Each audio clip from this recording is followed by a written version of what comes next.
وہی ہوا جس کا ڈر تھا۔ اسلام آباد میں قائد اعظم یونیورسٹی کو بلوچ طلباء نے بند کرنے پر مجبور کر دیا ہے، یعنی کہ اس وقت قائد اعظم یونیورسٹی بند ہو چکی ہے کیونکہ بلوچ لاپتہ اسٹوڈنٹس کے لیے مظاہرہ کر رہے ہیں۔ اور یہ اچانک نہیں ہوا ناظرین، اس کی تفصیل کیا ہے آج آپ کو بتاتے ہیں۔ بلوچستان کے حالات سے ہر وقت باخبر رہنے کے لیے خبریں اور تجزیہ ڈاکٹر امجد ایوب مرزا پیش کرتے ہیں، پلیز چینل کو جوائن کیجیے۔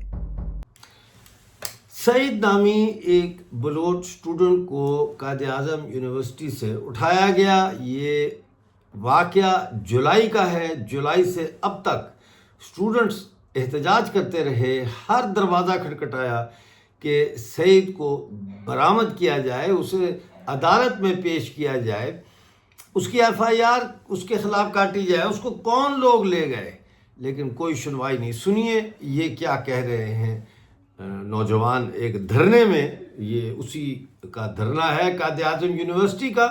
یہ نوجوان بلوچ اسٹوڈنٹ کے بارے میں کیا کہہ رہے ہیں۔ 8 جولائی کو مجھے اس کے دوستوں نے فون کیا کہ سعید کو اغوا کر لیا گیا ہے۔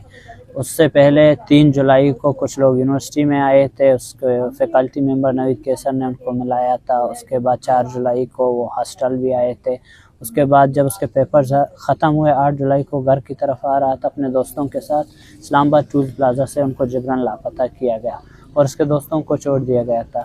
اور اس واقعے کی آج تک نہ ایف آئی آر کٹی۔ ایس ایچ او صاحب عادل شوکت کہتے ہیں میں کورٹ آرڈرز نہیں مانتا۔ 22A میں ہماری آرڈر ہے، اس پہ ابھی تک رانا ابراہیم صاحب نے اس پہ آرڈر کیے تھے۔ ایس ایچ او صاحب کہتے ہیں یہ کیس مجوکا صاحب کے ساتھ تھا، ان دنوں مجوکا صاحب چھٹی پہ گئے تھے، رانا ابراہیم نے اس پہ آرڈرز کر دیے تھے، کہتے ہیں میں ان آرڈرز کو نہیں مانتا۔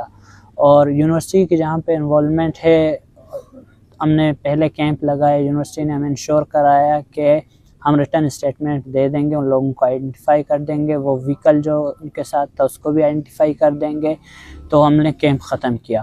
اس کے بعد جب 4 نومبر کو ہماری ہیئرنگ تھی تو یونیورسٹی کا جو رپورٹ تھا اس میں ساری چیزیں ڈینائی تھی۔ تو ہم نے وائس چانسلر، جب ہم نے دوبارہ کیمپ لگائے تو وائس چانسلر صاحب آئے تو وہ کہتے ہیں کہ مجھے بائی پاس کیا گیا، یہ آرڈرز، یہ اسٹیٹمنٹ میری نہیں ہے، اس پہ اس کے دستخط ہیں۔ یہ پورے 5 مہینے کے دوران ہائی کورٹ میں بھی اس کی کوئی ہیئرنگ صحیح نہیں ہے۔ اور منہاج صاحب یہ ہیبیس کارپس ہے، حب سے بیجا میں آپ ایٹ لیسٹ ہمیں 1 ہفتہ دے دیں، وہ 1 مہینے کی ہیئرنگز ہمیں دے رہے ہیں۔ فرسٹ جو ہیئرنگ آئی تھی وہ 2 منتھس کی تھی، اس کے بعد 1 مہینے کی، یعنی 5 مہینے ہو گئے ہیں۔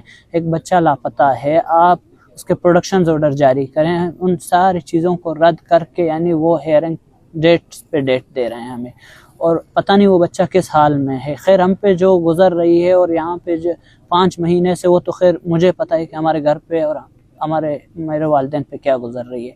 ہمارا ایک مطالبہ ہے کہ اس کو منظر عام پر لایا جائے۔ ناظرین یہ آپ نے سنا، اس کے باوجود بھی کہ اسٹوڈنٹس نے دھرنا دیا، احتجاج کیا، 4-5 دن سے وہ بیٹھے ہوئے تھے، کوئی سنوائی نہیں ہوئی، جس کے بعد ایک بہت بڑا جلوس نکالا گیا۔ یہ ہے اس جلوس کی فوٹیج۔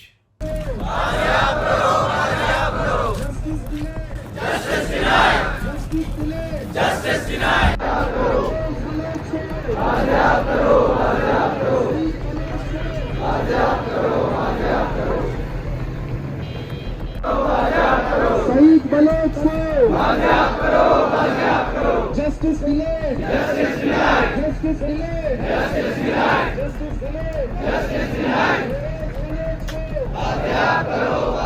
واضح اس طرح سے کہ سعید بلوچ اگر وہ کسی بھی قسم کے آپ کے مطابق جرم میں مبتلا ہے تو اسے آپ عدالت میں لائے۔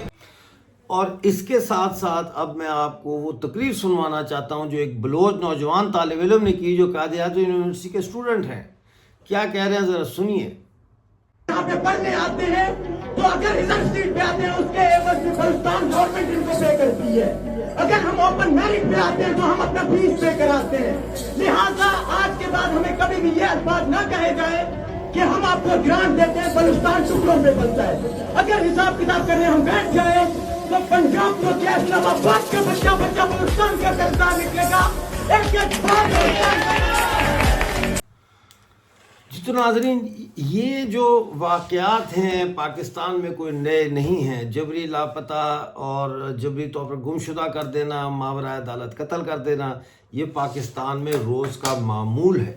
یہ کوئی اچانک رونما ہونے والے واقعات نہیں ہیں. لیکن مسئلہ یہ ہے کہ یہ رکنے کا نام نہیں لے رہے، اور اس دوران لوگ بے یار و مددگار ہیں. پورا ملک اس وقت جو ہے وہ ایک ڈپریشن کا شکار ہے، ایک اعصابی تناؤ کا شکار ہے.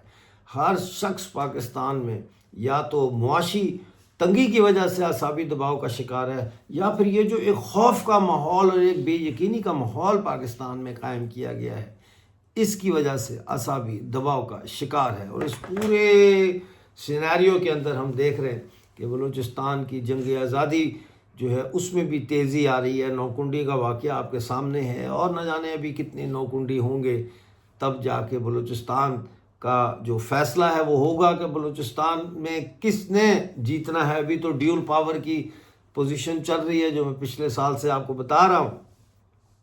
لیکن ایک بات حقیقت ہے کہ یہ جو سرکار بیٹھی ہے اس کے ہاتھ پاؤں پھول چکے ہیں، اور یہ بھی سوچنا چاہیے کہ کیا وجہ ہے کہ ابھی تک وزیر اعظم شہباز شریف نے عاصم منیر کی appointment as chief of defence forces کے نوٹیفیکیشن پہ دستخط نہیں کیے. کمنٹس میں ضرور بتائیے گا آپ کا آج کی ویڈیو کے بارے میں کیا خیال ہے. ملتے ہیں اگلی ویڈیو میں. اس وقت تک کے لیے مجھے اجازت دیجیے اور اپنا بہت سارا خیال رکھیے.